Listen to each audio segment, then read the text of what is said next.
Bom dia, irmãos. Graça e paz. Amém. Vamos abrir as nossas Bíblias, no livro de Filipenses, capítulo 3, a partir do verso 4. Filipenses, capítulo 3, a partir do verso 4. Muito bem. No estudo passado, o pastor Davi, nós estamos fazendo a sequência do livro de Filipenses. O pastor Davi falou no capítulo 3 também, verso 1, 2 e 3, quanto à advertência, ou seja, aquilo que Paulo está chamando a igreja de Filipos. Coloca no 1 para mim, vamos recapitular aqui bem rapidinho, coloca no 3, 1. Paulo falando, quanto mais, irmãos meus, alegrai-vos do Senhor, a mim não me desgosta de segurança para vós outros, que eu descreva as mesmas coisas. Está na outra tradução aí?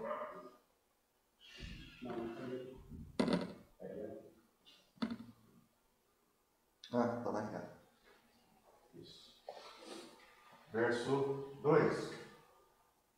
Acautelai-vos dos cães, acautelai-vos dos maus obreiros, acautelai-vos da falsa circuncisão. Verso 3. Porque nós é que somos a circuncisão, nós que adoramos a Deus no Espírito, nós gloriamos em Jesus Cristo e não confiamos na carne. Paulo está chamando a atenção para que a igreja de Filipos, estava havendo uma pressão sobre eles para que eles voltassem aos costumes, alguns costumes judaicos, entre eles a circuncisão. Que eles prestassem atenção nesses ensinamentos que estavam sendo empurrados para a igreja, a fim de que eles entendessem a suficiência da obra de Cristo. O quanto crer em Cristo era suficiente. E aqui ele diz, porque nós que somos a circuncisão, nós que adoramos a Deus no Espírito e nos gloriamos em Jesus Cristo e não confiamos na carne, no homem, naquilo que o homem pode fazer. Toma cuidado, acautelai-vos dos cães, dos maus obreiros, dos falsos profetas. Tenham cuidado com essas coisas. Agora, hoje, a partir do verso 4, nós vamos ver como Paulo vai ilustrar isso. E ele vai falar dele mesmo, usando a figura dele mesmo como exemplo a ser seguido. Falando da pessoa dele, daquilo que aconteceu na vida dele, no seu ministério, a partir do momento que ele entende o que é servir a Cristo, quer servir a Cristo, como isso impactou a sua vida, e ele vai mostrar para a igreja de Filipe a própria vida dele, como um exemplo a ser seguido, daquilo que a transformação de Cristo é capaz de fazer e fez na sua vida. Então, a partir do verso 4, nós vamos estar lendo até o verso 21. Nós vamos estar fazendo uma leitura corrente, depois a gente vai trabalhando o texto. Amém? Muito bem.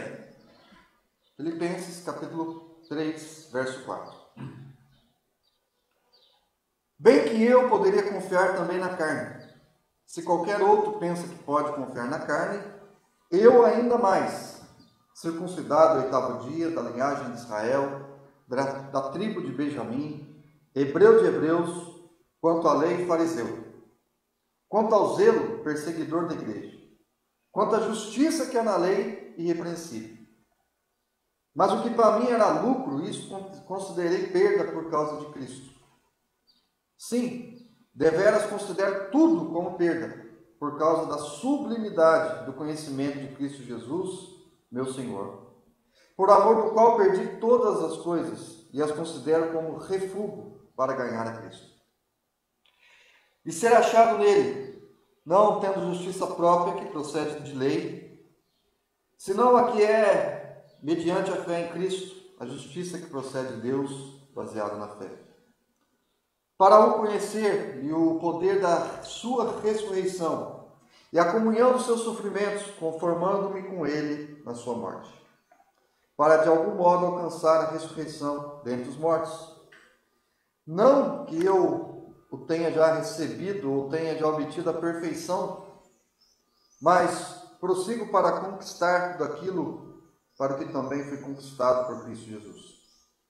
Irmãos, quanto a mim, não julgo havê-lo alcançado, mas uma coisa faço, esquecendo-me das coisas que para trás ficam e avançando para as que estão diante de mim.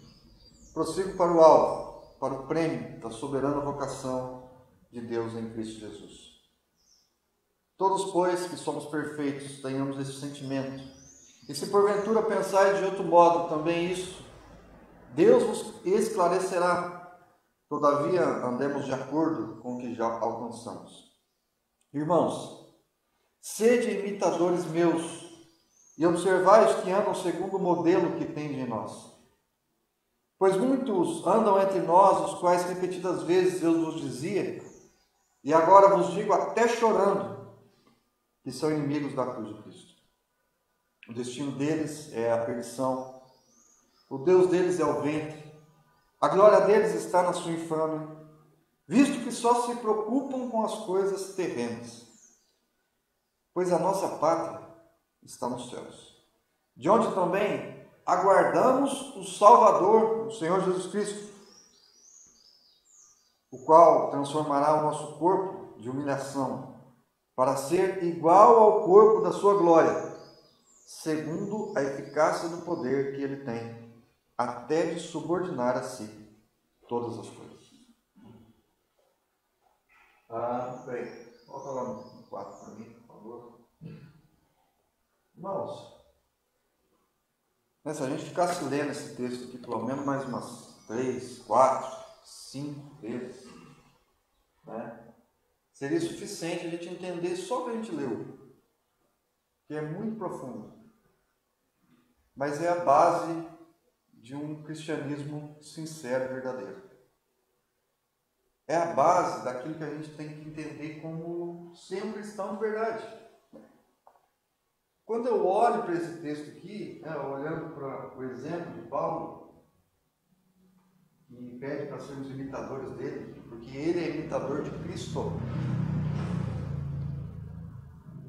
Quando Paulo olhou para esse cenário, ele estava imitando alguém. Cristo. Porque se para nós aqui, Paulo já é um exemplo muito profundo daquilo que é ser cristão, Cristo era um exemplo mais profundo de amor, de entrega, de doação. E Paulo, olhando para Cristo, para tudo aquilo que Cristo fez, para o seu chamado, para aquilo pelo qual ele mesmo disse que ele foi conquistado, ele foi escolhido, ele foi chamado. Ele enxerga a magnitude, o quão importante, o quão grande é viver isso aqui que ele estava falando para nós. Então, quando a gente olha para esse texto, irmãos, e eu queria que nós olhássemos para ele como algo a ser almejado, algo a ser conquistado por nós, mas principalmente como algo a ser entendido como a essência de um verdadeiro evangelho. Porque esse aqui é um exemplo. Puxa vida, é muito difícil, né, seguir esse exemplo de Paulo. Realmente é. Primeiro porque ele foi um apóstolo escolhido por Deus para esse chamado. Mas ele não foi escolhido e chamado só para executar isso aqui que ele está falando, mas principalmente para servir de exemplo para nós. E pelo poder, pelo conhecimento da palavra de Deus, que chega até nós, a gente possa entender isso, vivenciar isso, e crer no exemplo de Deus. Ricardo, quando você estava falando para ele, eu estava sentindo essa palavra, essa frase, eu ainda mais. Sim. Eu não consegui entender até agora. Mas vamos lá. Se qualquer outro pensa que pode confiar na carne, eu sou além, eu penso além. Na verdade, não é exatamente o que ele pensa além. Aí ele vai no verso 4, 5, ele vai começar a explicar por que ele ainda mais. Né? Então qual que é o sentido aqui? Ó? Lembra que no verso 3, a gente terminou, né? Lá no verso 3, volta no 3 para mim. Porque nós é que somos a circuncisão. Ele está falando aqui que não é necessário mais atos humanos de justiça, né? Nós que adoramos a Deus no Espírito e nos gloriamos em Jesus e não confiamos na carne. Aí agora no 4, ele vai voltar a dizer: bem que eu poderia confiar também na carne. Por que ele está querendo dizer bem que eu também poderia confiar na carne? Porque naquela época, antes de Cristo, o que era Deus? O que era a religião para um judeu? Era o quê? O cumprimento da lei. Aquilo que era de fato, de verdade, o estar mais próximo de Deus. Como que alguém considerava-se mais próximo de lei? Aquele que estava mais próximo de cumprir a lei, de conhecer a lei, de ser reconhecido como um líder religioso. Então, bem que eu poderia também confiar na carne. Se qualquer outro pensa que pode confiar na carne, eu ainda mais. Por que ele achava que ele estava nessa condição de confiar mais ainda na carne? Verso 5. Por quê? Porque ele era circuncidado ao 8º dia. O que isso significa?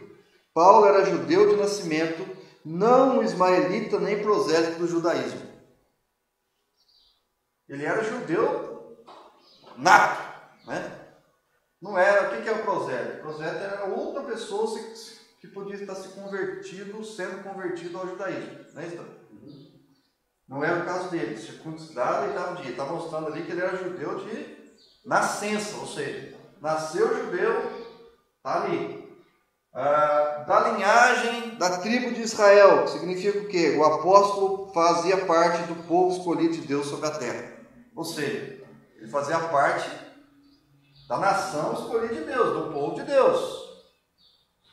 Depois, da tribo de Benjamim. Sua tribo era considerada uma líder aristocrática. Foi ela que deu Israel seu primeiro rei. Ou seja, era a tribo de Benjamim. Na aristocracia, vamos dizer, no governo, ela era uma líder considerada porque o primeiro rei de Israel veio da linhagem de Benjamim. Então ele já veio de vamos dizer assim, de uma linhagem de uma tribo mais importante. Lembrando que são 12 tribos. Né? Hebreu de hebreus. O que significa hebreu de hebreus? Paulo pertencia a um segmento de nação que conservou sua língua, costume e ritos originais. Hebreus de hebreus. O homem seguia tudo. Costume, línguas, tradições, tudo que o povo hebreu fazia, ele também fazia. Quanto à lei, fariseus. Os fariseus eram ortodoxos, enquanto os saduceus haviam abandonado a doutrina da ressurreição. O que era ser, quanto à lei, fariseu? Ele era ortodoxo. O que significa isso aí? É aquele cara, é o puro mesmo. Ele não sai de uma outra linha. Por exemplo, os saduceus, que também eram da mesma linha dos fariseus, começaram a mudar a sua doutrina, deixaram de crer na ressurreição, né? Enquanto Paulo se manteve fiel ali, sendo ortodoxo, ou seja, ele não muda, né? Ele é fiel. Verso 6. Quanto ao zelo, ele era tão zeloso à religião, ele era tão zeloso à obediência à lei, ele era tão obediente ao fariseísmo, que ele passou a ser o quê?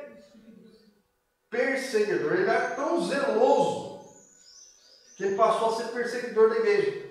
Por que ele passou a ser perseguidor da igreja? Porque na cabeça de Paulo, ele estava fazendo a vontade de Deus.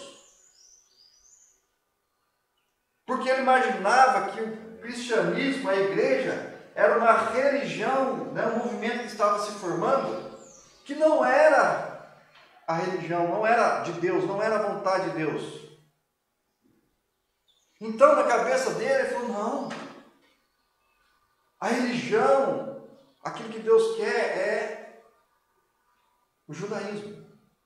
É a religião fundada por Deus, é a lei, ainda é a lei. Então, por ele ser tão zeloso a essa questão, ele passou o quê? Perseguir a igreja. Paulo perseguir a igreja achando que estava fazendo a vontade de Deus. Por ser zeloso. Quanto à justiça que há na lei, irrepreensível. O que significa isso? Com isso, ele não queria dizer que guardou a lei perfeitamente. Ele confessa que não foi assim, falando de si mesmo. Diz que era irrepreensível, que não estava sem pecado.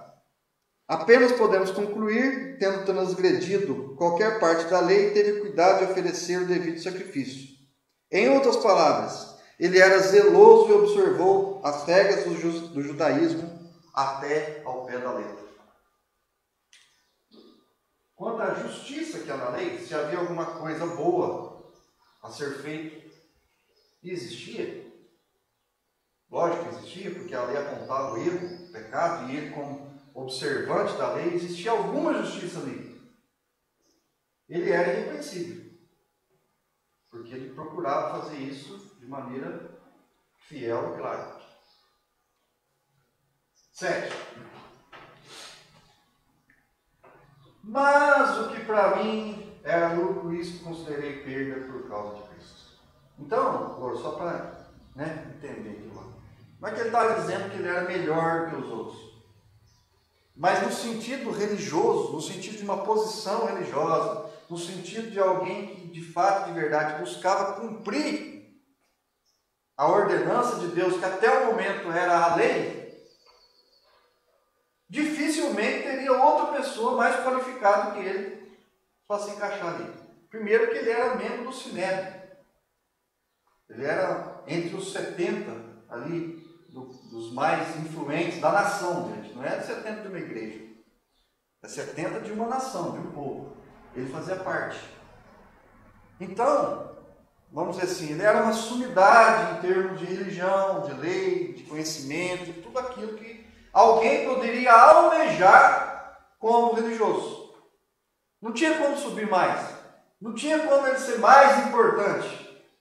Ele já estava no topo. Então, por isso que ele fala, ainda mais eu, porque ele já tinha alcançado tudo. Ele tinha todas as qualificações. Era judeu, nascido da tribo de Benjamim. O homem fazia tudo. Para completar, ele começou a perseguir a igreja. Porque de tão zeloso que ele era. Então, é por isso que ele fala, ainda mais eu. Mas agora ele vem contrastar isso tudo que ele era.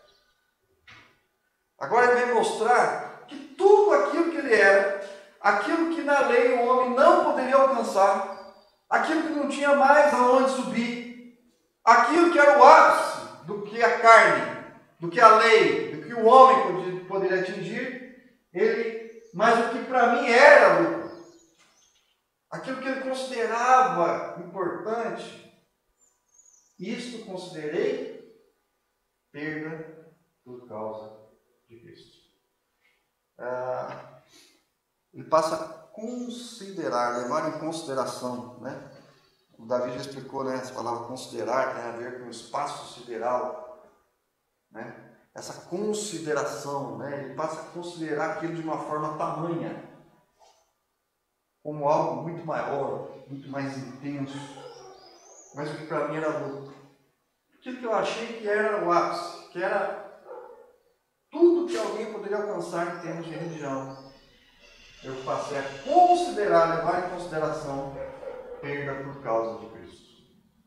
8. Sim, deveras considero tudo como perda por causa da sublimidade do conhecimento de Cristo Jesus, meu Senhor, por amor do qual perdi todas as coisas. E mais uma vez, a mesma consideração é a mesma que ele considera agora como refúgio para ganhar a Cristo.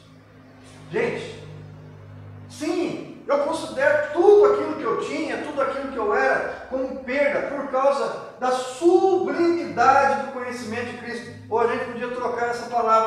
unidade aqui por excelência do conhecimento de Cristo Jesus. Ele está falando o seguinte: Paulo era um homem de posses. A Bíblia dá a entender isso. Melhor, ela diz isso. Paulo era alguém de posses, de fama, de reconhecimento. Não só no meio religioso. Lembrando que naquela época, né, os líderes religiosos eram também líderes políticos. Não é igual hoje, né? A coisa era, né, o fariseísmo se reportava ao Império Romano.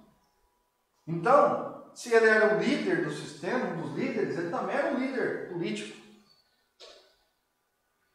Então, o que ele está querendo dizer aqui?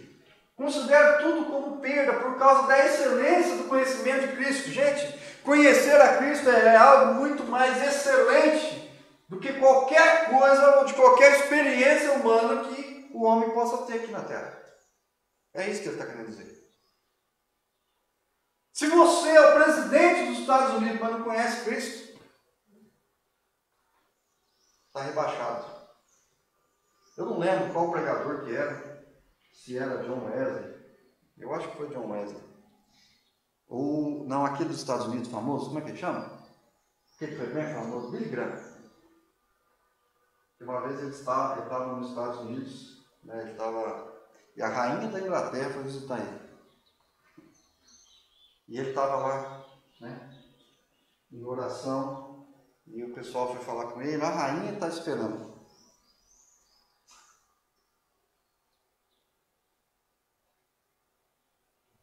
Gente, eu fico imaginando essa cena. É igual as pessoas fazem com o Papa, né? É a mesma coisa que o pessoal faz com a rainha.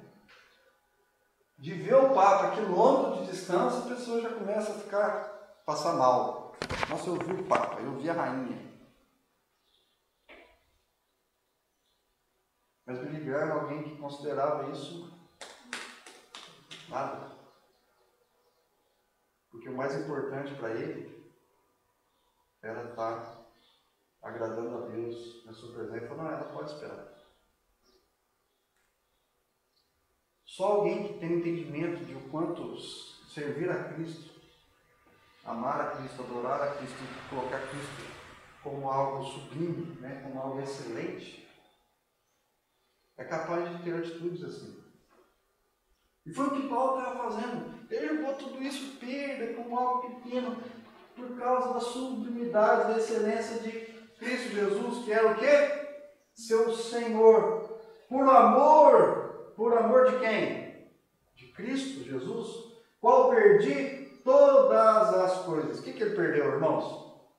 Tudo! Ele perdeu o cargo dele, né? Isso é óbvio. Ele deixou de ser considerado pelos amigos judeus, a família dele, ele perdeu todas as posses. Gente, ele perdeu tudo que ele considerava o quê? A partir daquele momento? Refúgio. Refúgio. O que é refúgio, gente? Não serve para nada. Inútil. Né? Colher uma espiga de milho lá. Olha lá aqui. Tem nada, joga fora assim, não presta. Só mata. Refúgio. Ele passou a considerar aquilo como refúgio. Para o quê? Para ganhar a Cristo. E o verbo ganhar aqui, irmãos, não está no futuro. Está no passado. Ele está falando aqui de algo que já tinha acontecido com ele. Não é que ele ainda ia ganhar Cristo, não. Cristo ganhou ele no dia que apareceu para ele no caminho de Damasco. Lá Cristo teve um encontro profundo com ele.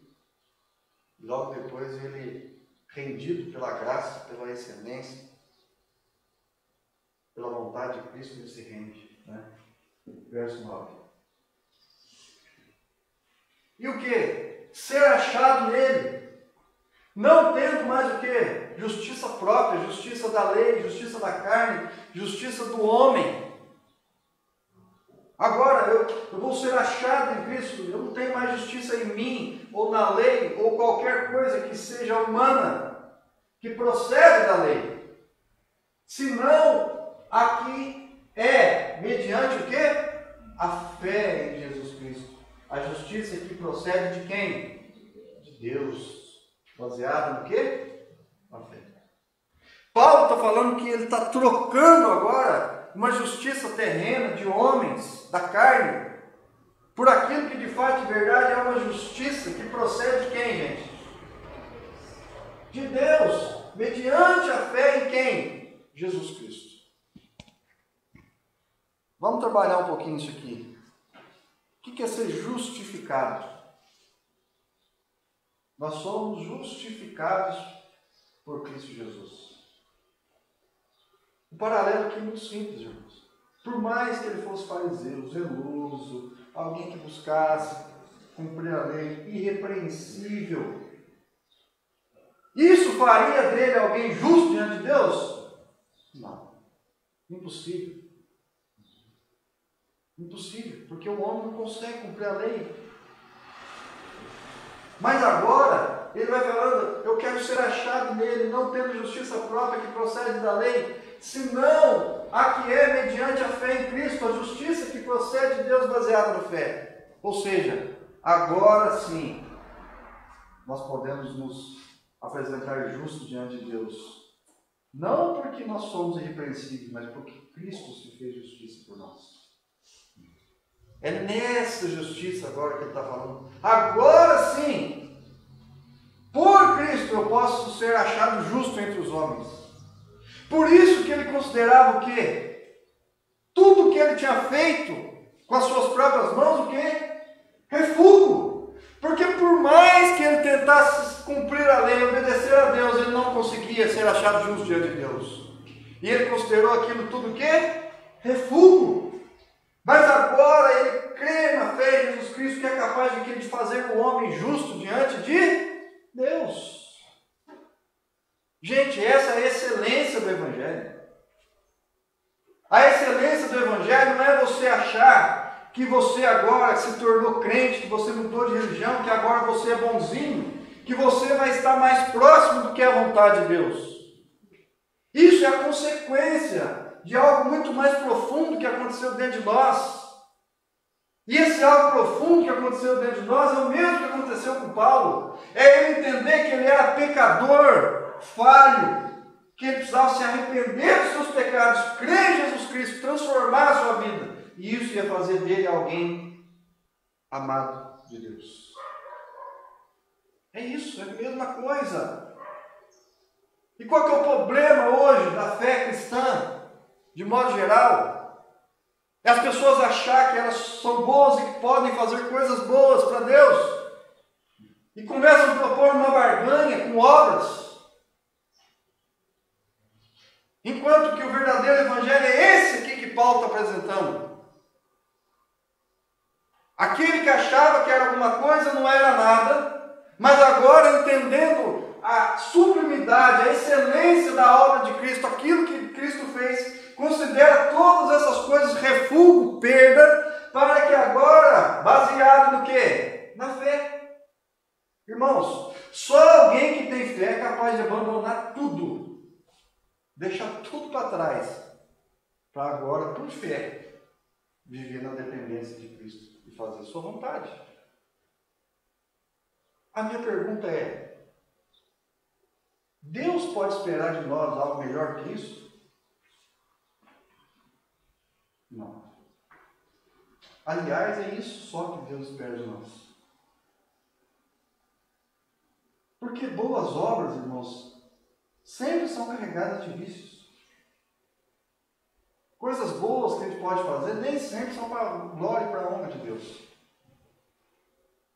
Mas o que Deus espera de uma pessoa transformada é uma vida de total dependência de Deus, de entrega, de renúncia. O que Jesus disse? Aquele que quiser me seguir faz o quê? Tome o quê? A sua cruz. Negue-se a si mesmo e siga-me. Se Se não for assim, talvez você não esteja seguindo a Cristo, você esteja seguindo uma religião. No caso de Paulo, o entendimento dele aqui é muito claro. Olha como é que ele continua no verso 10. Para o conhecer e o poder da sua ressurreição e a comunhão dos seus sofrimentos, conformando-me com ele na sua morte. Engraçado, né? Paulo não está esperando riqueza. Paulo não está esperando glória. Paulo não está esperando reconhecimento. Paulo, a partir de agora, não está esperando mais nada o quê? Humano, gente. Ele não está esperando mais nada daquilo que esse mundo pode oferecer para o homem. Para o conhecer. E o poder do quê? Da sua o quê? Ressurreição. Porque só existe vida aonde, gente? Em Cristo Jesus. Não tem outro lugar, não tem outra religião, não tem outra pessoa. Eu sou o caminho, a verdade e a vida. É só Jesus que pode oferecer isso. A lei judaica não pode oferecer isso. E a comunhão dos seus sofrimentos. Irmãos, quer servir a Cristo?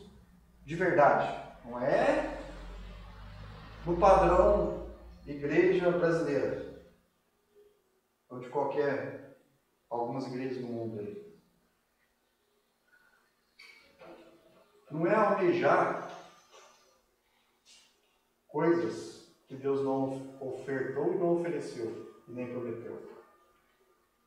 Mas é compartilhar daquilo que Cristo acha necessário para o cristão de verdade. E o que Deus acha necessário para um cristão de verdade? Compartilhar os seus sofrimentos. E aqui cabe uma aplicação muito, muito sincera. Quando as coisas estão muito bem, a gente sempre parece estar mais longe disso. Mas quando as coisas estão difíceis, se faz tão necessário a gente buscar a direção, a presença de Deus, a sua orientação, o seu cuidado.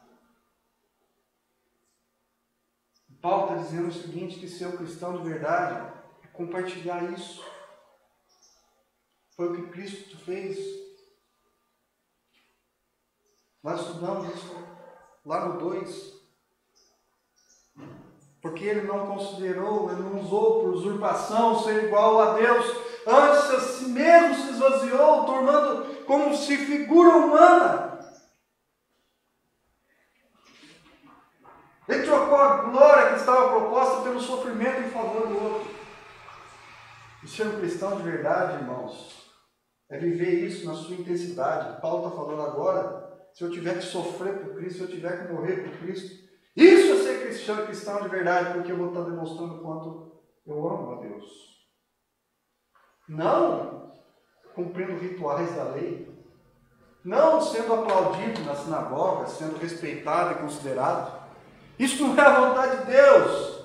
A vontade de Deus é compartilhar dos seus sofrimentos, daquilo que eu sou capaz de fazer pelo amor ao Evangelho e pelo amor de Cristo. Paulo está colocando isso numa profundidade, que para nós, irmãos, é verdade. Esse conformando-me com Ele na sua morte, tomando a mesma forma de Cristo. Conformando significa tomando a mesma forma. Porque Cristo, irmãos, o que é a morte de Cristo na cruz? Foi a expressão máxima do seu amor. Paulo está dizendo, eu estou disposto a fazer a mesma coisa. Morrer pelos cristãos, morrer pelo Evangelho, morrer. Eu estou disposto a viver isso. Por isso que Paulo, falando aqui dessa estrutura, ele está falando do que ele viu em Cristo. E ele está replicando isso de uma forma muito sincera. Verso 11. Para, de algum modo, alcançar a ressurreição dentre os mortos. Será que Paulo estava lutando ainda pela sua salvação? Não. Paulo já tinha sido ganhado por Cristo. Mas ele está falando aqui de um tempo passado, de quando lá ele entendeu que ele precisava viver tudo isso, que ele precisava abrir mão de tudo que ele tinha, que ele precisava ser um novo homem, ser transformado, para que ele pudesse de fato, de verdade, entregar tudo aquilo que era pequeno, para conquistar aquilo que é o mais sublime para a vida de um homem. Que é o que, irmãos? A esperança de uma vida eterna. Se você for procurar o homem mais rico desse mundo e falar para ele que ele está prestes a morrer, que valor vai ter toda a riqueza do homem mais rico do mundo se ele não tiver aquilo que é a maior esperança de qualquer pessoa do mundo, a vida eterna? Pobre, mendigo. Esse homem mais rico do mundo provavelmente é o homem mais triste do mundo, porque ele tem esperança em ele. E Paulo está falando mais ou menos isso. Agora, eu estou lutando por aquilo que é o quê? Eterno. Não por aquilo que é passageiro. E ele vai começar a explicar isso. Verso 12.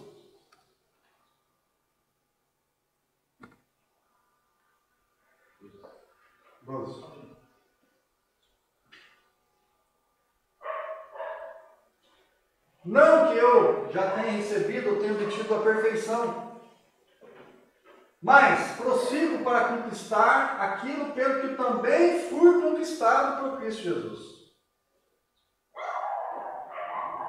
Paulo vai dizer o seguinte: não é que agora eu já estou perfeito. Não. Tem muita coisa ainda. Não é que eu tenha recebido, já tenha obtido a perfeição, está tudo certo. Não. Seguir a Cristo é um eterno quê? Aprendizado, conhecimento, entrega. Mas eu prossigo para conquistar aquilo para que também fui conquistado por Cristo. Gente, para que Cristo conquistou Paulo, será? Para pregar, para ser o maior exemplo para nós de como Cristo pode transformar a vida de qualquer um. Foi para isso que Deus chamou Paulo, o maior perseguidor da igreja, um judeu nato. É o que ele está falando aqui. Prossigo para conquistar aquilo para o que também foi conquistado por Cristo Jesus. Conquistar o quê? Todos os perdidos que existem no mundo. Todas as pessoas que precisam ouvir o Evangelho. Todas as pessoas precisam entender que não há salvação em Cristo. Foi para isso que Paulo foi conquistado por Cristo. E ele diz: prossigo para conquistar aquilo pelo que eu também fui conquistado.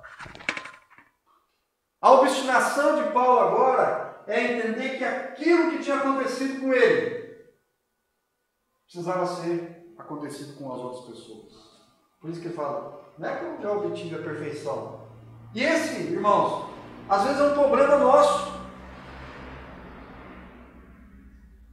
Olha, eu fui discipulado, eu entreguei minha vida para Jesus, eu estou indo na igreja, eu dou o dízimo, eu mudei de vida.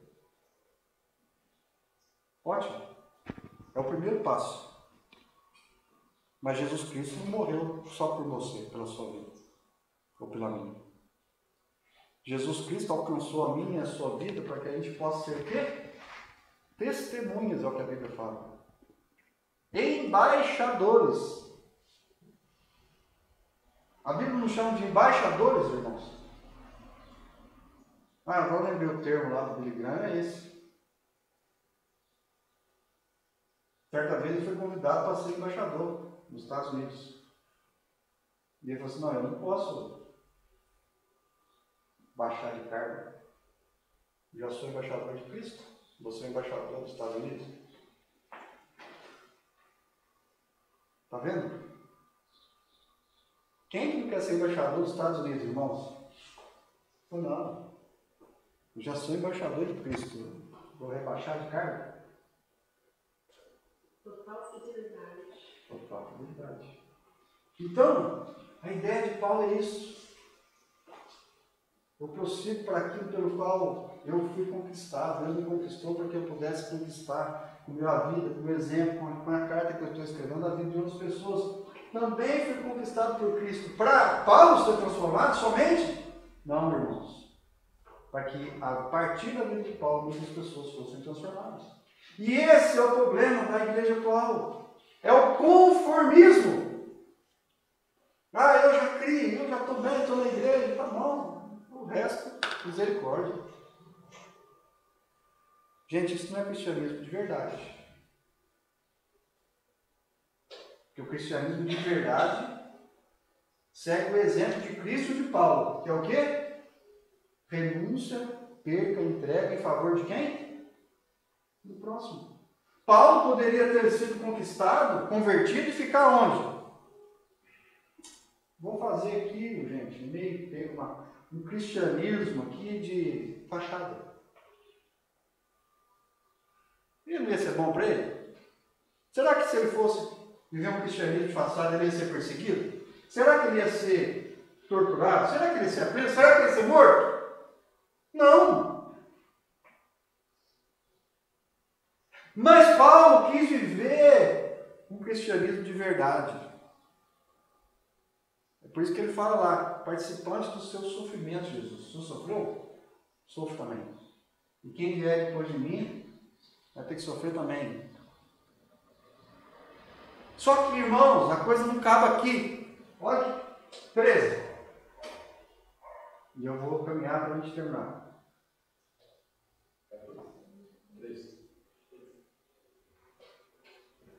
Irmãos, quanto a mim, não julgo havê-lo alcançado, mas uma coisa eu faço. Não é que eu já alcancei, não é que já está resolvido. Mas uma coisa eu faço, esquecendo-me das coisas para trás ficou. E avançando para que estão diante de mim. O que está diante de mim? E aqui é uma outra aplicação que cabe para nós. Ah, mas eu não sei falar, eu não sei discipular, eu não sei pregar o evangelho. Não, você não sabe até hoje. Se você quiser saber a partir de amanhã, é só você querer.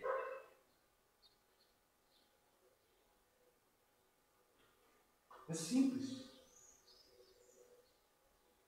Esquece do que está para trás. Foca no que está para frente. Paulo está falando isso aqui. Não é que eu julgo até alcançado, mas uma coisa eu faço. Esquecendo nas coisas que para trás fiquem, avançando para que estão diante de mim. 14. Prossigo para o quê? O alvo. Gente, qual que é o alvo de Paulo?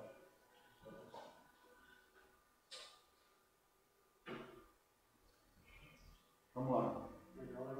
Pregar o evangelho. Para o máximo de pessoas que pudesse. A qualquer custo. A diferença é essa. Eu posso querer pregar o evangelho. Agora, é aquela história, sair lá de casa, vir aqui, pregar na igreja, é fácil. Agora Paulo estava disposto a pregar o evangelho que a qualquer custo, de qualquer jeito. Não tinha como ser diferente. Isso é cristianismo de verdade. Qual que era o alvo? Prossigo para o meu alvo. O alvo não era mais ele ter uma vida tranquila. Não era a sua salvação, porque ele já entendi o quê? Eu já estou o quê? Salvo. Cristo teve misericórdia de mim. Ele me alcançou, eu estou salvo. Mas o verdadeiro cristianismo, irmãos, não é aquele que pensa no quê? Em si mesmo. Jesus resumiu todos os mandamentos num só qual?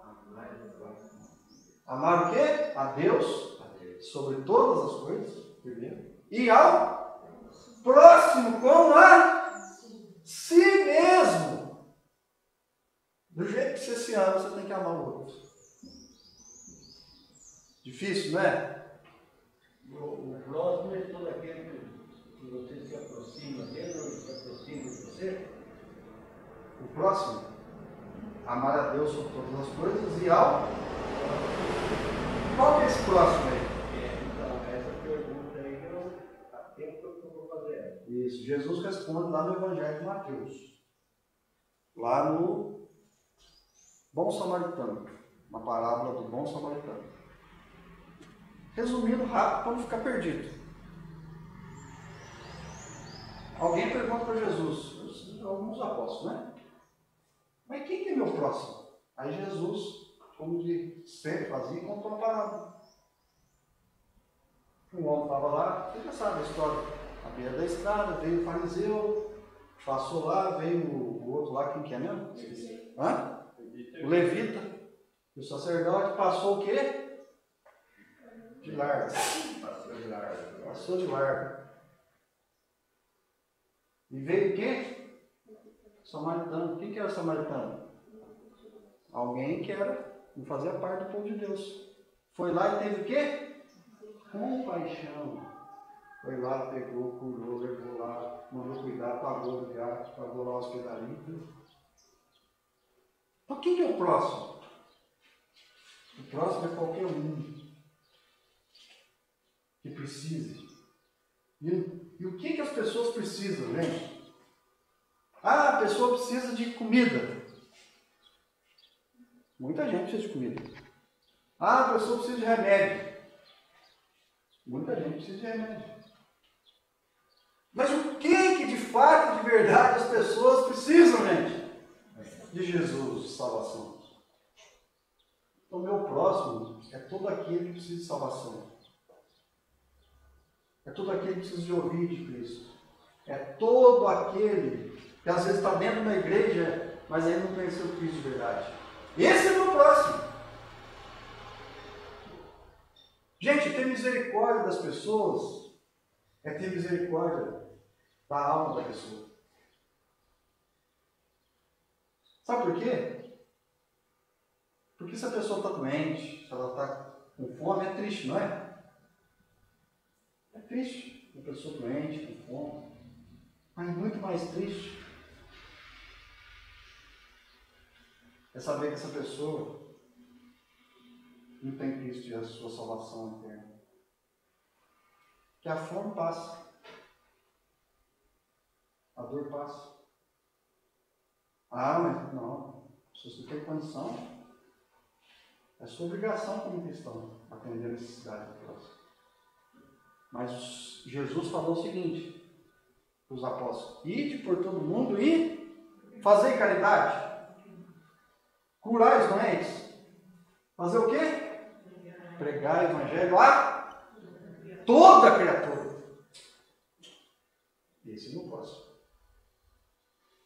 Prossigo para o alvo, para o prêmio da soberana vocação de Jesus, de Deus, em Cristo Jesus. Soberana vocação de Deus em Cristo Jesus. Soberana vocação. O que é soberano, gente? É o top. Não tem vocação maior do que essa. Soberana vocação de Deus em Cristo Jesus. Eu prossigo para o alvo. A soberana vocação. Ser vocacionado. O que é alguém vocacionado? Ah, fulano tem vocação. Interesse, vontade, desempenho. É diferente de dom, viu, gente? Vocação é aquilo que nós, como pessoas, entendemos que se faz necessário fazer. Interesse, vontade, dedicação, empenho. Prossigo para o alvo, a soberana vocação de Deus. Em quem? Em Cristo Jesus.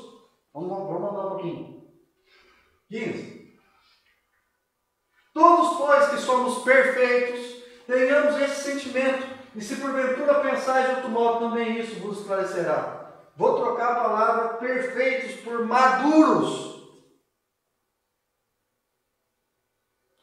Todos, pois, que somos maduros na fé, todas as pessoas que têm esse entendimento, que conhecem o que é a vontade de Cristo, tenhamos esse mesmo sentimento, essa mesma vocação, esse mesmo desprendimento, esse mesmo chamado. É essa a vontade de Deus. Todos nós somos maduros que entendemos a vontade de Deus. Tenhamos esse mesmo sentimento. E se porventura ainda pensar de outro modo, fica tranquilo. Isto também Deus trouxe. Uma hora a ficha vai cair. Espero que seja hoje. Porque tem sido assim comigo desde que eu comecei a ler esse texto.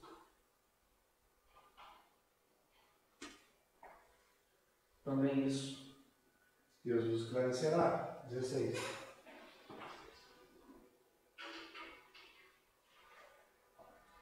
Todavia, andemos com o que já alcançamos. Irmãos, acho que não tem ninguém aqui no livro de Paulo. Nem eu, nem o pastor Davi. Não tem ninguém ainda no livro de Paulo. Nós não estamos nesse ápice ainda. Difícil, né? Poucas pessoas vão alcançar isso aí. Agora, vamos andar de acordo com aquilo que a gente já conquistou. Aquilo que a gente já entendeu. Esse é o nosso objetivo. Por quê? Porque a Bíblia fala que se a gente não faz aquilo que a gente sabe, devia, aí a gente está fazendo o quê? Omisso. Tem um texto, não lembro mais qual que é, lembra? Que fala a respeito disso, né? Que aquele que não faz o que devia e tal, vai ser cobrado, a gente vai ser cobrado por isso. Andemos com o que já alcançamos, irmãos. O que você já alcançou? A salvação é o primeiro passo. Alcançou isso aí, já está ótimo, né? Mas não é o suficiente para o cristão que quer agradar a Deus. Não é o suficiente. Porque o verdadeiro cristianismo não pensa em si mesmo, pensa no próximo. 17. E agora a gente vai caminhar. 17. Irmãos, sede imitadores meus, observais que ando segundo o modelo que tende em vós. Imita o meu. Ah, você vai imitar Paulo. Ele não está falando de imitar a vida dele. Porque ninguém vai conseguir imitar. Você não é judeu, você não estava lá. Imitar o que de Paulo? O sentimento. Não dá para imitar Paulo. Vai dar para imitar o quê? O mesmo sentimento que Paulo estava tendo. É isso que ele queria, que quer que nós tenhamos. Sede imitadores meus, e observais que ando segundo o modelo que tem em vós. O que é o modelo? É a mesma coisa? Você vai ser igual a Paulo? Não, ele é o modelo. O modelo a ser seguido é Paulo.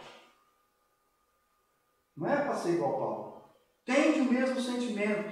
Pense como eu penso. Olha a minha atitude como um modelo para a sua vida. E ele vai começar a explicar. 18. Pois muito andam entre nós. Entre nós. O que é entre nós, gente? Hã? Igreja. Todos. Pois muito andam entre nós. Entre nós quem? Os crentes. Dos quais repetis das vezes, já falei para vocês. Ó, lá no verso 1, 2, 3, falei para vocês tomar cuidado, acautelai-vos. Fala sobre os cães. Várias vezes. E vos dizia, e agora vos digo até chorando. O que Paulo está dizendo? Tem muita gente que está no cristianismo, mas não entendeu o que é o evangelho. E eu estou chorando por causa disso. Não é possível que essas pessoas não entenderam ainda. É com tristeza que eu falo isso. Entre nós, irmãos, pessoas que se dizem cristãos de verdade, mas os quais eu repetidas vezes dizia, agora vos digo até chorando, triste, que são o quê? Inimigos da cruz de Cristo. Inimigos de Cristo. Sabe por que, irmãos, que Paulo está considerando essas pessoas inimigos de Cristo? Eles estavam indo na igreja, frequentando o meio cristão, batendo nas costas, ô irmão, Pai do Senhor, Pai de Cristo, ô irmão, gente boa. São o quê? Inimigos da cruz de Cristo. Por quê, irmãos?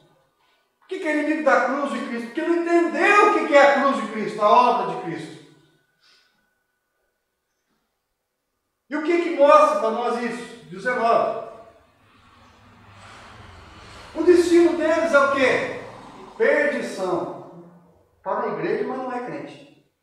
O Deus deles é o quê? O vento. Pensa no quê? Só neles. A glória deles está no quê? Na sua infâmia, na sua empáfia, no seu orgulho. Visto que só se preocupa com o quê? Com as coisas terrenas.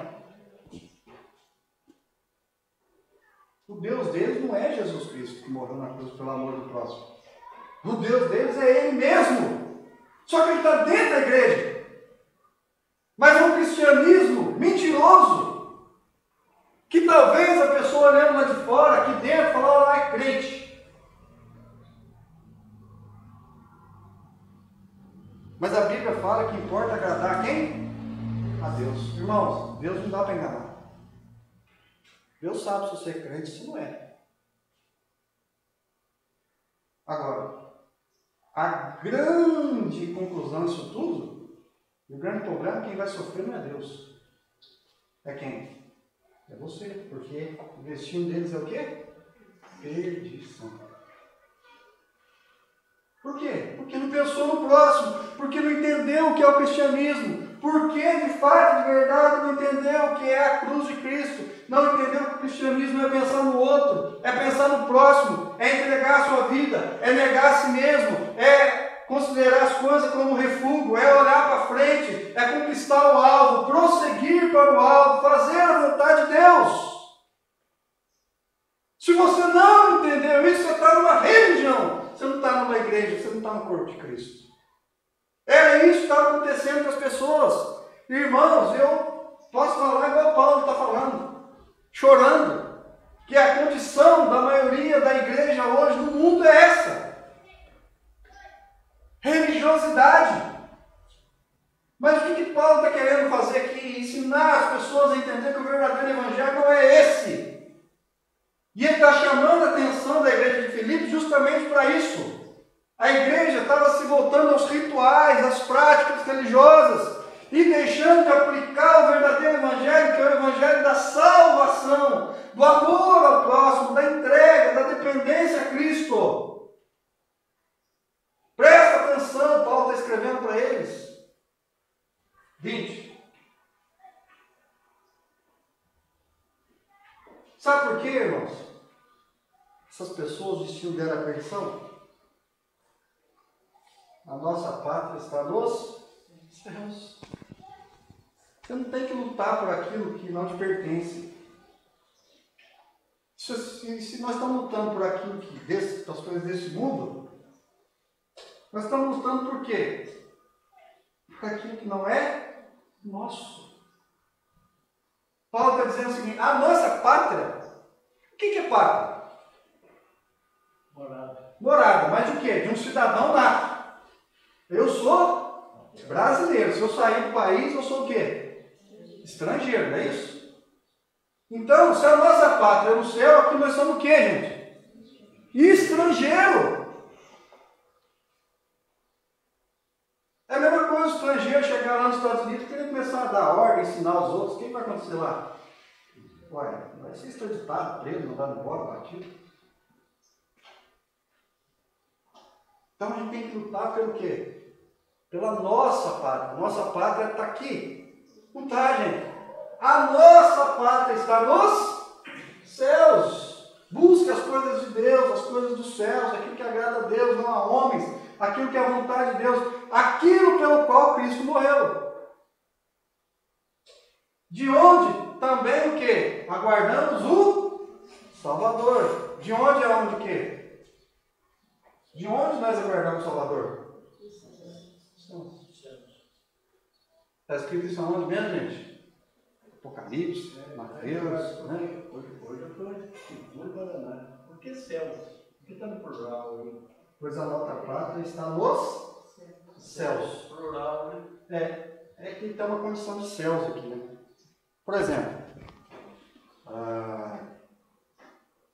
Quantos céus existem? Quem garante? A ciência diz que são 3. O céu, né? O primeiro céu que a gente vê aqui, é a atmosfera. O segundo céu, que é o quê? O espaço sideral. Só o quê? Só o telescópio. Aí já enxergaram agora 290 milhões de anos para você chegar lá naquele planeta lá. Esse é o segundo céu. Alguém já enxergou Deus com o telescópio? Tá o quê? Isso não dá para ver. Se tem mais um, se tem mais 2, se tem mais 3. Agora tem vários. Nos céus de onde também, o quê? Aguardando o Salvador. Agora a Bíblia fala, claramente. Ele está lá, no céu, com os anjos. Ninguém viu anjo também, né? Deus é teve de vez em quando para lá para cá, mas anjo não tá. Não, porque isso aí está conversando, não é conversa de bêbado, mas é parecido. Sim. É céu, né? Um é salvação, outro é galardão. O quê? Não, salvação e galardão é tudo no mesmo lugar. Vamos pensar de pátria celestial. O que é celeste? É celeste, vai para cima, gente. Essas coisas vão ser discernidas, estão lá. Né? Céu, para nós, é aquilo que os nossos olhos conseguem ver. Né? Mas para Deus é algo infinitamente superior, maior. Também, de onde guardamos quem? O Salvador, a gente sabe que ele está lá. Jesus está onde, gente? Na cruz? Nos céus. Está afirmando, né? Está fazendo o que lá? Nosso o quê? Nosso advogado, sumo sacerdote, assentado aonde? À direita do Pai. Está lá. Se eu tenho certeza que tem o céu, é por causa disso. Esse céu existe. Não dá para ver? Não sei. É o terceiro, é o quarto, é o quinto, é o décimo? Não sei. Vamos concluir. O Senhor Jesus Cristo, 21. Irmãos, aquilo que é o auge de tudo aquilo que nós ouvimos até agora. Jesus Cristo vai voltar. Pode ser hoje, pode ser amanhã, pode ser daqui a hora. Mas o auge de tudo isso que a gente ouviu que é hoje, irmãos, é esse aqui. O qual transformará o nosso corpo de humilhação. Paulo está falando de quem? Ele mesmo. Membro do Sinédrio, rico, poderoso, letrado, mestre da lei, homem importante. Era o quê? Corpo de quê? Humilhação. O que é isso, irmãos? É que a gente não vai lá, né, para abrir o caixão do morto depois que passa uns 3, 4 dias, 5 dias. Raro, né? Ser comido pelo bicho tem coisa mais humilhante do que isso? Não tem não. É isso que nós somos.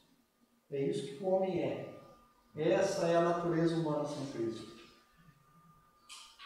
Humilhante. O qual transformará esse corpo de humilhação para ser igual ao corpo da sua. Sabe onde a gente vai estar, irmãos? Lá no terceiro céu, vamos chamar assim, onde ninguém consegue ver. Mas aonde Jesus Cristo disse, lá em João, um dos textos mais bonitos que existe na Bíblia. Na casa de meu pai há muitas moradas. Se não fosse assim, não nos teria dito. Vou vos preparar um lugar, para onde eu estou, também estejais vós. Muitos lugares. Lá. Onde eu estou em preparar lugar. Muitas moradas lá. Para que onde eu estou também estejais vós. Nosso corpo de humilhação vai ser igual ao corpo da sua glória, segundo a eficácia do poder que ele tem de subordinar a si todas as coisas. Irmãos, termino dizendo o seguinte: o verdadeiro evangelho é aquele que vai além da razão.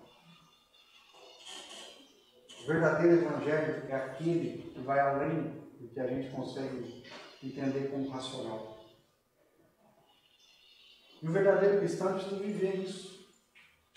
Fora da razão, fora da terra, fora da realidade humana, fora daquilo que o mundo diz que é verdadeiro. Isso se chama o quê? Palavrinha de 2 sílabas. Fé.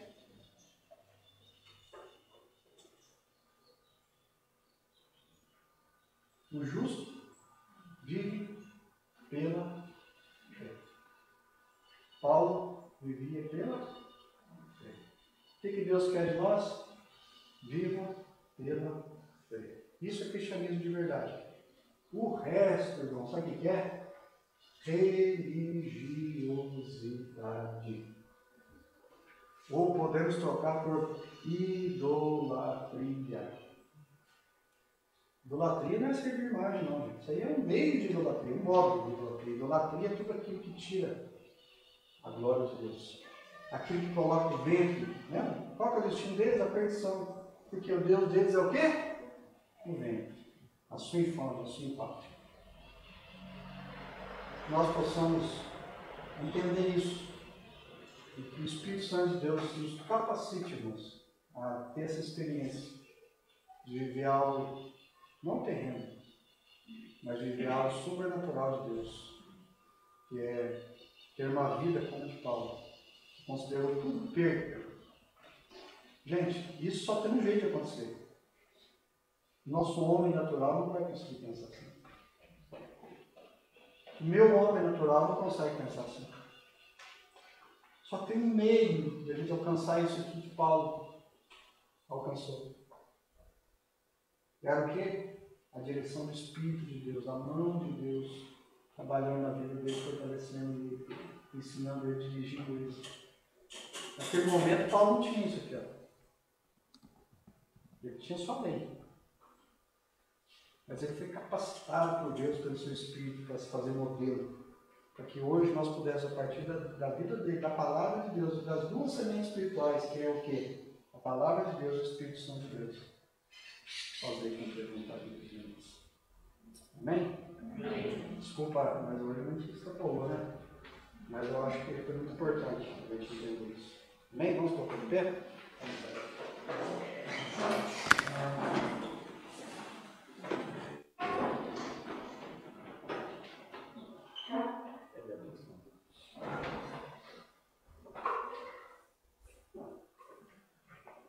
Pode orar aí. Senhor Deus, nós te louvamos, ó Pai, mais uma vez, te agradecemos, ó Deus, pedimos que haja paz na nossa vida, no nosso lar, que haja paz em Israel. O Senhor é o Deus da paz. Te agradecemos, Deus, pelas suas vidas, palavras ensinadas nessa manhã. Continua nos fortalecendo, derramando a tua graça e favor sobre nós.